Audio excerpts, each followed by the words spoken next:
नमस्कार दोस्तों, कैसे हैं ये आप लोग?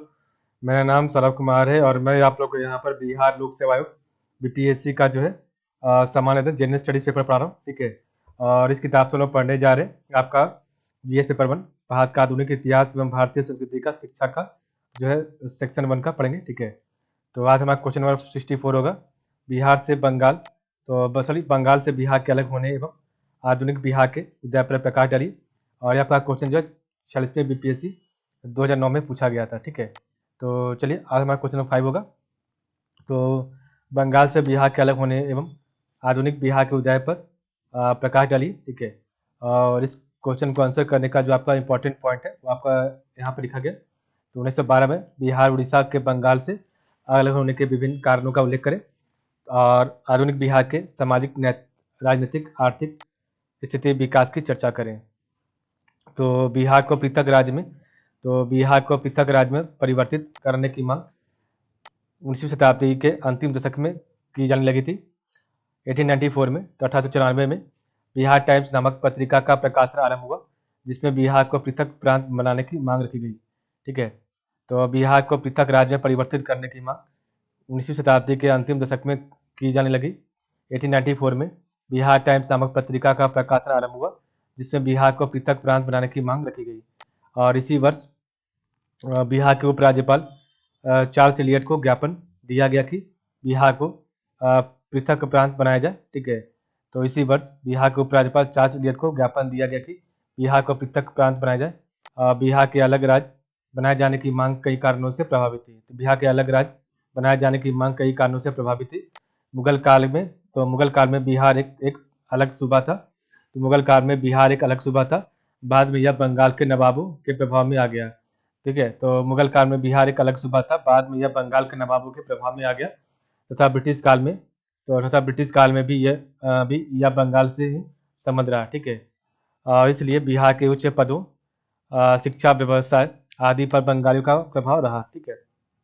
जबकि बिहारवासी भी इन पदों, व्यवसाय आदि में अपनी भागीदारी बढ़ाना चाह रहे थे, ठीक है।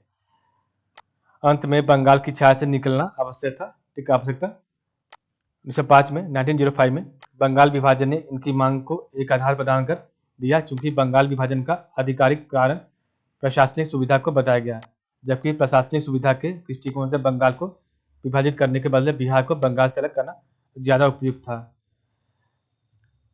1906 में सच्चिदानंद सिन्हा और महेश नारायण द्वारा बिहार की मांग के समर्थन में एक पुस्तिका प्रस्तुत की गई। और इसी वर्ष राजेंद्र प्रसाद ने पटना में बिहारी छात्र सम्मेलन का आयोजन किया। 1908 में बिहार प्रादेशिक सम्मेलन का जो है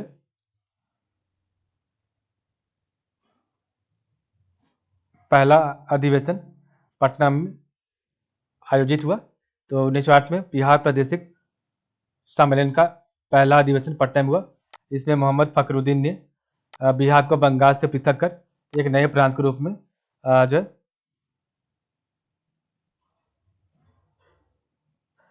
संगठित करने का प्रस्ताव रखा, जिसे सर्वसम्मति से स्वीकार किया गया, ठीक है।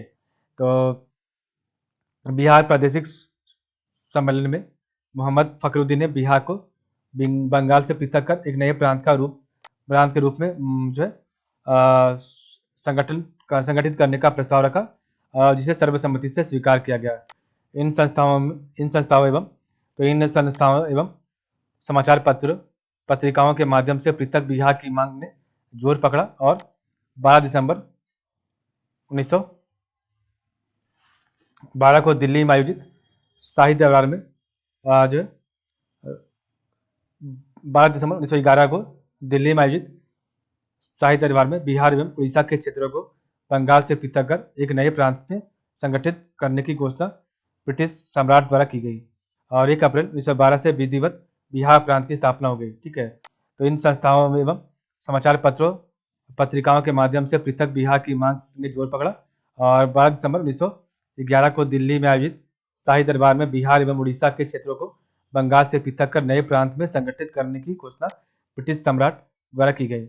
1 अप्रैल 1912 से विधिवत बिहार प्रांत को प्रांत की स्थापना हो गई। ठीक है, बिहार की स्थापना के साथ ही बिहार की स्थापना के साथ ही आधुनिक बिहार का तीव्र गति से विकास हुआ। 1916 में पटना उच्च न्यायालय, 1917 में पटना विश्वविद्यालय की स्थापना हुई। 1917 के चंपारण सत्याग्रह के समय संपूर्ण देश का ध्यान बिहार पर एवं इसके बाद बिहार राष्ट्रीय आंदोलन में एक सक्रिय प्रदेश के रूप में जाना जाने लगा। ठीक है, तो बिहार की स्थापना के साथ ही आधुनिक बिहार का तीव्र गति से विकास हुआ। 1916 में पटना उच्च न्यायालय, 1917 में पटना विश्वविद्यालय का स्थापना हुई।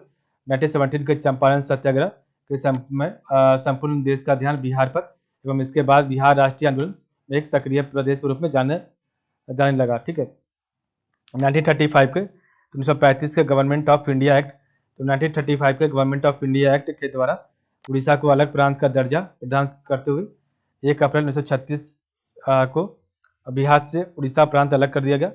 1937 में, तो 1937 में डॉक्टर कृष्णा सिंह की 1937 में डॉक्टर कृष्णा सिंह की अध्यक्षता में बिहार में कांग्रेस की सरकार बनी। ठीक है, परंतु द्वितीय विश्व युद्ध में बगैर भारतीयों की सहमति से भारत की इस युद्ध में झोंक देने के विरोध में देश के प्रांतों की कांग्रेस सरकार ने इस्तीफा दे दिया।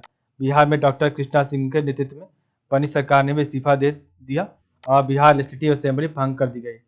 भारत की आज़ादी के बाद पुनः श्री कृष्ण सिंह के नेतृत्व में बिहार में सरकार बनी और साथ ही डॉक्टर राजेंद्र प्रसाद भारत के प्रथम राष्ट्रपति चुने गए और यह बिहार के लिए गौरवपूर्ण क्षण था। और इस क्वेश्चन को करने का जो इम्पोर्टेंट पॉइंट है, तो बिहार के नवाबों एवं अंग्रेजों के काल में बंगाल से संबंध रहने के कारण इसका पर्याप्त विकास नहीं हुआ और फलतः इसके बंगाल से अलग होने करने की मांग जाती रही। 1911 को दिल्ली के शाही दरबार में बिहार एवं उड़ीसा के क्षेत्रों को बंगाल से पृथक करने की घोषणा हुई और 1 अप्रैल 1912 को विधिवत बिहार प्रांत की स्थापना हुई। इसके बाद आधुनिक बिहार का विकास हुआ। 1916 ईस्वी में पटना उच्च न्यायालय एवं 1917 में पटना विश्वविद्यालय की स्थापना हुई। आज़ादी के बाद श्री कृष्ण सिंह के नेतृत्व में बिहार में सरकार बनी। ठीक है, नेक्स्ट आपका है क्वेश्चन नंबर 65, जो कि कल पढ़ेंगे। ठीक है, शिक्षा से आपका क्वेश्चन होगा और आपका शिक्षा का क्वेश्चन नंबर 6 होगा। तो बिहार के सामाजिक आर्थिक परिदृश्य में ब्रिटिश शासनकाल के दौरान क्या परिवर्तन हुआ, उसके बारे में पढ़ेंगे। ठीक है, जो कि आपका क्वेश्चन 45वें बीपीएससी 2004 या 5 में पूछा गया था। ठीक है, तो आज के लिए बस इतना ही। आप लोगों को बहुत बहुत धन्यवाद।